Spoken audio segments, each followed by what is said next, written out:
Welcome to Get Your Shift Together, the Business Fixer podcast. I'm Nicola J. Barnett, Business Fixer and Strategic Accountant at Profit and Growth Accountants, where I help business owners take control of their numbers, fix their cash flow, and build businesses that run calmly and profitably. If you listen to my earlier episode, Where Does the Cash Actually Go?, we looked at what's coming in and what's going out, and where your money might be quietly sneaking off to.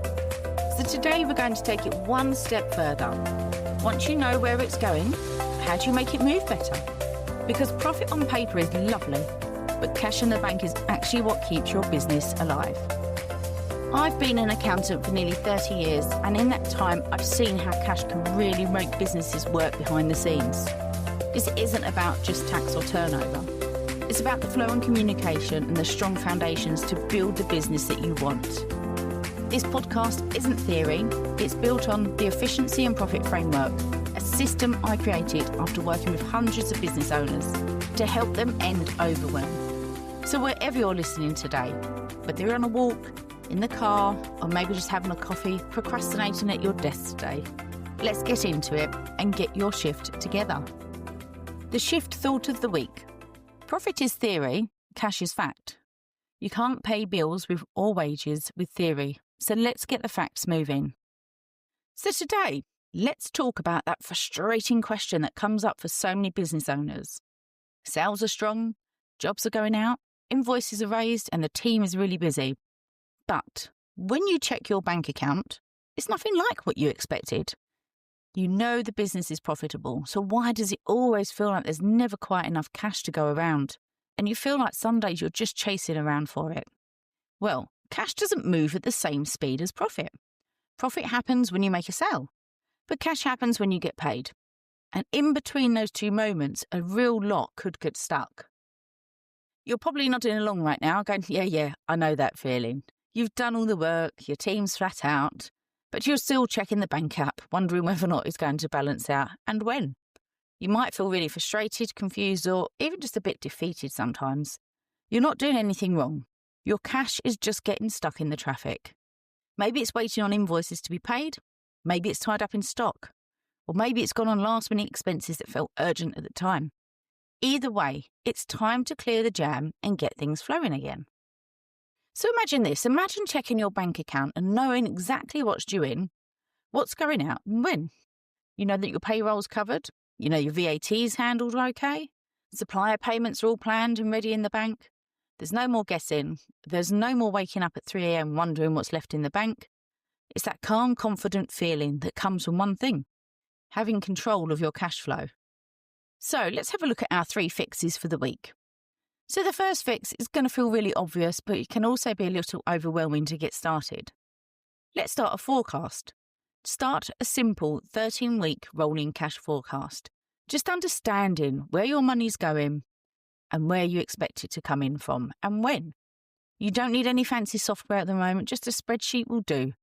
In the columns, have each week, and in the rows underneath, just put down where the income's coming from, whether it's regular clients, ad hoc clients, or a big job or project you know is coming up.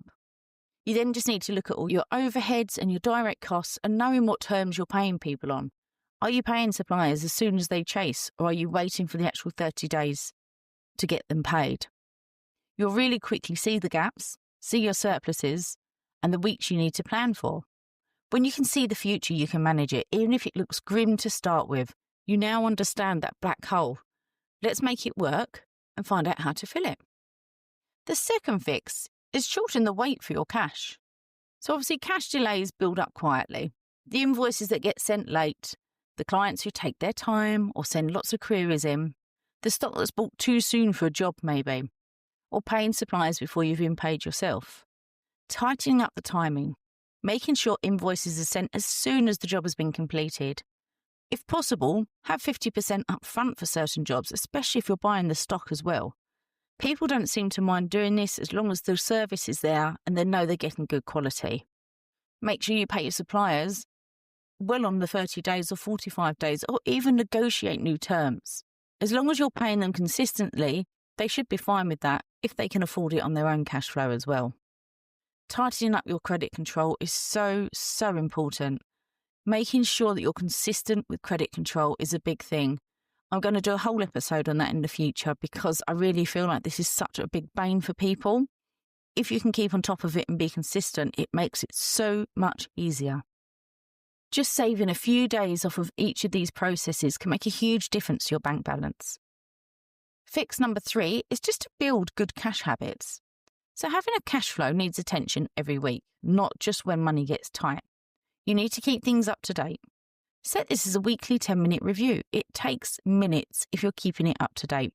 You can quickly knock off what came in, mark down what went out and anything different, and then you can see any money that needs chasing quickly. I always recommend having all your software up to date anyway for your debtors at least, just so that you know exactly who owes you what and when. Set up some automated reminders like direct debit collections and make sure it's easy for people to pay you.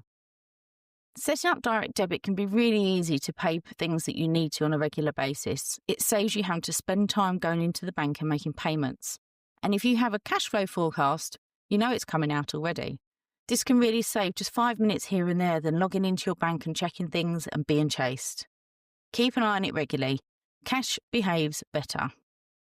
Here's what I always remind my clients. Profit is the reward. Cash is the fuel. You can't drive your business on empty. Healthy cash flow isn't about luck. It's about habits, awareness, and systems that work. Once you take control of your cash, everything else in your business feels calmer, smoother, and more stable. So if you've been asking yourself, where has the cash gone? Take a step back and trace it. You can listen to that in the previous episode. This episode is about building your forecast, tightening your payment cycle, and giving yourself some really good cash habits for the future. Because when the cash moves, the business moves. So if you want help spotting the bottlenecks or setting up your cash forecast, please grab my free cash flow forecast template. There's a link in the comments below. Or just WhatsApp us, forecast, and we can get this sent out to you. Thanks for listening to Get Your Shift Together, the Business Fixer podcast. I hope you've enjoyed this episode. And if you find it helped you or could help anybody else that you know, please send them a link for the website. getyourshifttogether.co.uk, and here you'll find all our episodes. Don't forget to keep your cash flowing, and until then, start owning it and go get your shift together.